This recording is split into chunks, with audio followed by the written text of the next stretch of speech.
Shikamoo baba.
Introduce.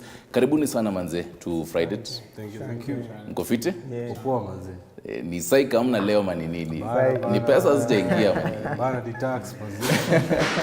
Tax ndiko. Never worry. Tuanze na wewe. Introduce then later on sasa now because you're the producer sasa utuambie sasa all about Aisha. Naitwa Kovx, wengine wananiita Kovx. Yes, music producer. Yes, nimework na different artists hapa pale Kenya na tunaendelea tunasukuma. So and because you mentioned different artists hapa na pale, we'll definitely be curious wagani. Tumework na tukianza na GJB100, Wakardinali 00, Ziki, nimework majina ni mingi kwa kichwa but wengi sana. Bas recently. Mina ngoja utaje a female artist. Sani madem itilafu kiasi. Lucy Lugano. Maya. Oh, okay. Gishora. Kidogo nianze kuna maswali nyingi bana hapo. Okay, Rafu. So who is Raphael by the way? Raphael is a creative. I work with creatives most of the time. Basically to assist on matters, maybe slightly communication matters, finance and matters, marketing or anywhere we can feel to assist. But also to run a few errands zinaweza come up because we assist each other day in day out. There's so much to do when production ina happen. So hizo vitu mbili tatu logistics usaidiana hapo. So basically it's unasimama on the sidelines and then you tap unaona by the way DJ kuna talent nyingine fiti you connect people ama what really happens? There's that aspect of connecting, but I'm also not bad when I'm in the studio. So akiwa naweza ona a few gaps, a few issues. So si usaidiana, si create pamoja tukiwa pamoja studio. Is the man the brain of the hizo vitu zote keyboard and then kuna msanii the other side, but kurudi msanii akikaa hapo nyuma anasikia kuna makosa hapa, kuna shida hapa, how do we change it, how do we twist, but you also assist in recording and we also record, put some voice over somewhere, sometimes narusha kamdomo pahali mtu ajui ni wewe lakini ni wewe. So we do all that. You create too. Before creative, before getting into that whole role, what were you doing before? Background yangu ni finance and also communication, both professional nimesomea zote, and right now I'm trying to learn a little bit of production as well. So I'm getting the whole energy when wale wase kukaa CEO design nakaa pale fanya hivi na hivi. GJB100. First of all, hiyo jina ni very interesting. Kama ujai sema mara kaa 10, unaweza pata unasema vitu zako. JG is just something nini. GJB100, first of all, you can introduce yourself. Alafu tuambie, hiyo jina ilitoka wapi?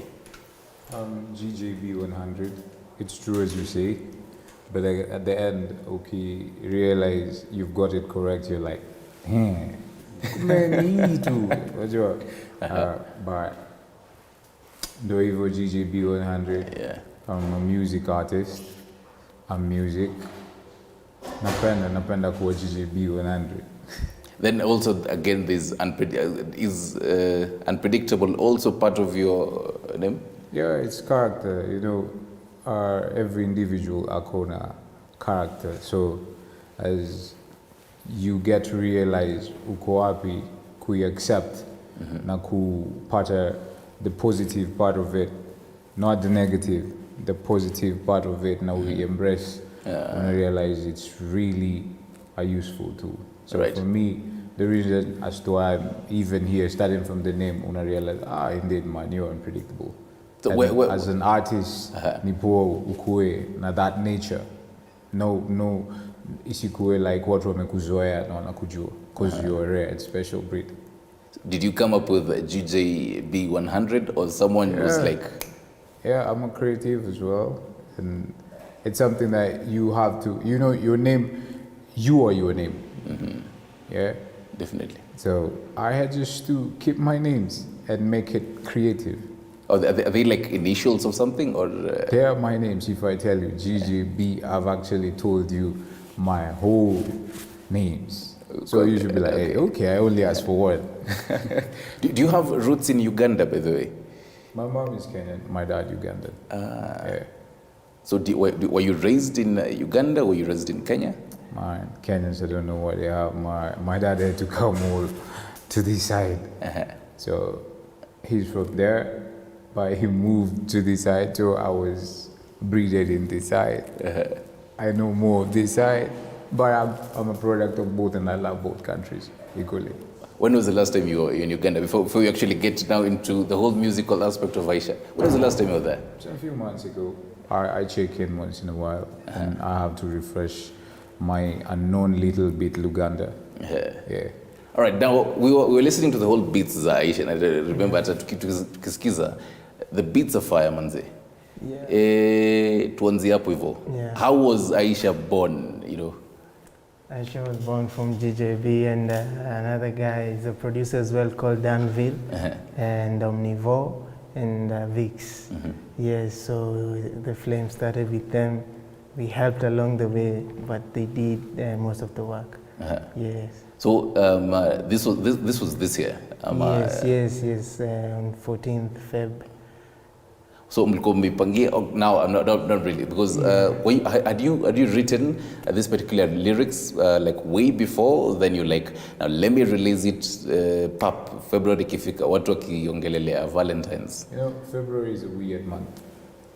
Weird good month, because it depends. February, it really depends on where you are. Yeah, so on February, like there are those people who are usually excited about the end month, they're getting paid. But again, February, most people or other people anticipate to be loved, to be unloved, to realize what's going on. Yeah. So it has this energy and a certain excitement that I think February is one of those months, apart from Christmas and December, like usually is being weighted much. So we knew it's coming to that month, and we also wanted to be part of the energy that the month usually sprouts out. So we had to give out something very good, and we thank the bosses out here. I call them bosses, but they're the fans. They love the vibe. It was that jam that I'm sure it was done to a lot that day. Hopefully it was some good things. Yeah. When you're writing about it, because it's quite a touching kind of song, you know, it feels like you're literally singing to someone. Were you thinking of your own Aisha when you're writing it? You know, or am I putting you on the whole spot? No. As an artist, you have extra ability. That's why I told you we're special. Definitely, yeah. As an artist as well, you're an actor. So my Aisha, that they probably I was singing for my mom in my own aspect. So there were Aishas, a lot of Aishas, but we weren't specific. We were singing for all the beautiful ladies out there. So it wasn't for specific. Now I'm curious, either between Kenya and Uganda, who are more beautiful? We'll get to that. For how long have you guys been together? Actually, I've known them for quite a while, since last year. Since last year, I think from the start of last year, I got to meet Kovx. I have a friend who's called Smoke TK. So he wanted to record a song. Yeah, we were doing an event at Baraza. It was called Mama Africa. So we wanted to do a theme song for the event. So he introduced me to Kovx. And then later on, I started working with Kovx on other projects. And that's how I got to know Kovx. So through Kovx, I met GJB at the studio. So GJB came through, he became a friend, they all became a friend. So we've been working from then up to now. And it's been one of the best people we meet in the industry. So chemistry top notch for you. Yeah. Because on the business side, he's been managing to bring some money on the table. So I mean, alisomea finance, definitely. So he's useful. He's very useful. He understands the language of Mula. How important is it, kama producer, kuwa na ile chemistry na artist mwenye unawaka naye? Because I mean, over time, unasikia umsanii, they've broken up with almost split ways na the producer they're working with. How important for you is it really, your chemistry? Actually, it's very important. Na a lot of artists hawajui kitu. I usually call it ni kama marriage. Just that you're not getting intimate, but it's a marriage. Because we need to understand the artist really well. The artist needs to understand you as well. Kwa sababu kuna artist ambao ni one mind, yani akisha put their mind on I want A to sound A, ni hivyo anataka, but unakuja kurealize that you need artist ambao wako open minded, just like a relationship. Lazima unaweza ku open this, nikivaa viatu za black but nikivaa za blue kwa sawa. So lazima muelewane na the artist. Once mmeshaelewana, it's easy for you to create, kwa sababu ni ngumu for two to work together unless they agree, kwa sababu tutafight. Hapana, mimi naenda na India. So naweza advise a lot of artists, get to know your producer. How long does it take though, kujua msanii anaweza kuwa amekudropia song akwambia ndizi lyrics zangu 1 2 the first time, maybe ni wale wa kuandika lyrics, maybe like twice in a month. How long will you take? Ina depend na the number of times anakuja mnaonana, ama what does it really take? Believe you me, once an artist amefungwa mdomo, the first 30 seconds utakuwa umeshatel. So the first 30 seconds utakuwa umejua. Yes. But also to it, there's the aspect of I'll say non-verbal. For example, if your session is starting at 11, you show up at 11:40. True.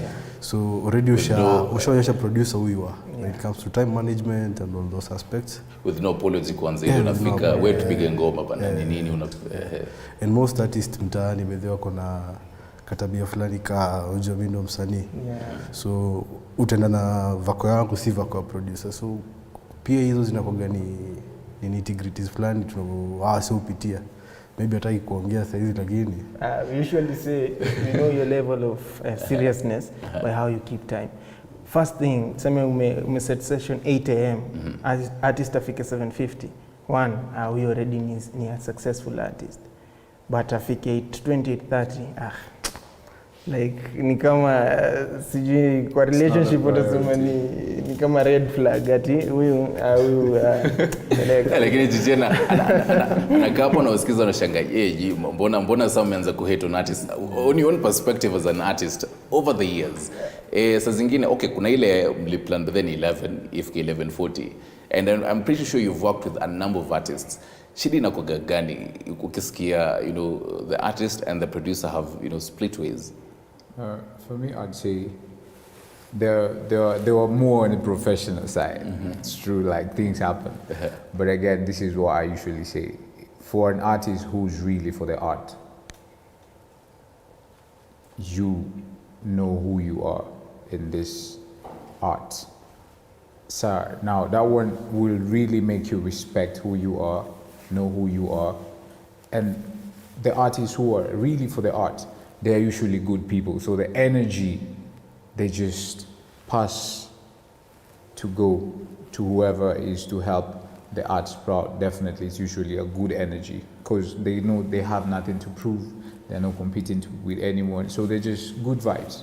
And they know they are here for a purpose. And majorly it's supposed to be a good purpose. So no matter, sometimes you might get late and stuff, but how you communicate to make sure that your art is a success and you have the whole discipline and stuff, definitely you'd always be invoking good energy and around the people you work with. And it's easy because you get to understand that for you to make it, it can't be only you. You have to have other people, so you have to be accommodative. And I like the fact that you mentioned matters. You really have to need you need a lot of people. Gentlemen, we live in a world where technology is different bana.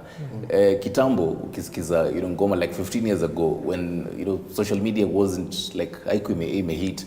TikTok wasn't there and everything, Facebook maybe ndio kimeanza and all that. You really needed people, the whole producers and everything and all that. Squeezy msana ingia phone anatengeneza ngoma, anajiproducia, anapiga pale. Number one for you as co-producer, do you feel like what's your whole thought about this? Squeezy, the fact that even for upcoming artists, mtu anaona wewe they miss kuitaji co-producer. On my side kama producer naichukulia kama science. Technology imekam tu kumekuwa easier but haijakuja kuchange the laws. Hata to invent lights ngapi, the sun will always shine brighter. So in the same thing your wisdom nyingine tell. Yeah. So ni the same your name is you. So you're going for so in the same thing na process ya making music. Hata we invent AI ngapi, hakuna AI ita replace the work of a producer. None. I mean, I've listened to those which particular musician, one of the international musicians, a particular AI, just did everything on that, the whole, lyrics and everything, and you're looking at it like, this was an AI thing. Are you threatened by the fact that itafanya you lose, job here? Ndio nasema haiwezi fanya ni lose job. Actually itafanya job yangu ikuwe easier kwa sababu hii ni program. Haiwezi think beyond what imekuwa put into. But as for me, kila siku naamka God ananipea idea mpya. So what about the AI? Nani ananipea new ideas? So niko na appreciate juu inakam kunirahisishia kazi. So niko na msanii for example kama Obi anataka beat, sina hiyo time ya ku create beat. So naambia yeye wewe ni create a beat ABCD na pia Obi imenirahisishia kazi. Ni God manze. Therefore the fact that talking about the whole technology, TikTok nini kitambo hata creative the upcoming back then wangehitaji usaidizi yako nini. Siku hizi mtu anapiga something just random, apiga TikTok, luckily it gets views, alafu kidogo trending and everything. Still on the same, your thoughts? For me, I feel it's the same way you said. I feel ni imekuja ku assist help branding with shape. For example, uwezi kwa YouTube as an artist always throughout. You need these other supporting platforms to assist. So with YouTube for music, unaweza hitaji producer for a very long time. But with these other platforms, it's easy for you to use those artificial intelligence. For example, to aid your IG pages, to aid your IG or your TikTok thing. For that reason, unaweza jibampa nazo in the short run. But in the long run, I feel you can't throw away the fact that you need people. Yeah, because for example, right now, if you want to enjoy maybe a good band, it will be easy to get that with AI. You need to go back to the basics. When the live show fulani ya Wazito kaa useme for example asi wakosto wanaitwaje the Mushrooms. Ukitaka kusikiza ngoma yao, AI haiwezi kupa the same effect wala wasi wanaweza imba. Unajua. So kuna aspect ya maybe approach time. If you want to achieve something in a short term, you can walk alone. But if you want to move far, no move na wase, you will need utahitaji wase ndo move far. So I feel there's a 50-50 aspect to it. Kuna venye ina aid na kuna venye pia si relevant. But then, GJ, do even the upcoming artists right now, do they really understand all this? The fact that I do need, no man is an island. I really need, like gentlemen like this to actually sit down with me on MBA, A, B, C, and D. You can learn things without even the technology. You can learn how to produce, Kwanza, you as an artist, you should really have the whole skills of being an artist, being a producer, being out there, and kwata Raphael pia akienda missing kidogo, unajua ukuna a whole marketing and financing skills. Msanii si mchawi. Leo zile quotes napata hapa bana. So, msanii as an artist, I told you, first thing, you're a people's person. You already understand you're at whatever state you are in, despite of how you got there because of people. So if you don't want people, then you're not an artist, man. We fly. But you can't just rule out the fact that you need people as an artist. Despite, like, these things are just kind of come in to show you something that you can be appreciated, but it doesn't change the way you should work. Because it's still even people who are making it to be more effective. So you can't avoid the fact. Right. You are for people. You're people's person. Okay, and before we actually get to listen to Hai, briefly tell us about that before we get parting shots zenu. Nimepata some voice words hapo hivi, but tell us about Hai, how Hai was formed and everything. What we actually expecting to see hapo hivi.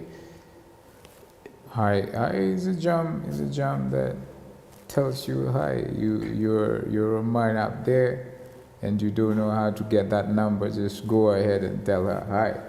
Hi will bring forth conversation, and you might end up getting what you wanted.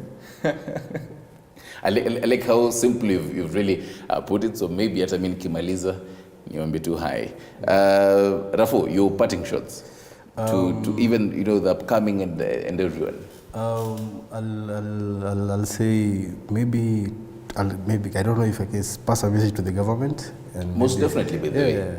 So there's a proposed tax here, I think 15% for content creators. Oh, yeah. So I don't know if the government can engage content creators more before Opasiolo, or they have a conversation with us.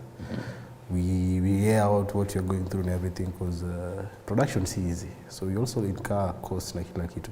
So if he doesn't pay more attention to young guys who are doing content creation, especially artists, or then what's next, and then maybe they'll come up with a very measurable tax. I'm not saying 15% kibao, and tutaka contribute pia, lakini tunaweza kaa chini tuongee. So some wise words there. K-wise. Yes, tupe wisdom pia.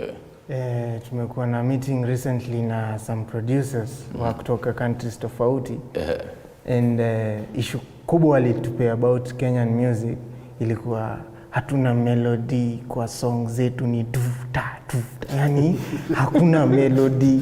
So hata tukiangalia kwa streamings ABCD, watu wanaenda uko Southern more. Sijui Kenya hakuna love ama hakuna nini. So naweza penda tu kuambia wasanii, tafadhali get more melodious, write songs. Unajua siku hizi msanii akiingia studio amesikia tu beat, kitu amepatana na yes. How employ the emotions and stuff. So get more melodious, tafadhali. Yes, so right. Yes, hiyo tu. Right, thank you very much. Tupatie hiyo nini a chorus or a verse ya your high as we wrap it up. But then before you do that, let me allow me to also wrap things up right here. Roda Yame was on the sign language interpretation.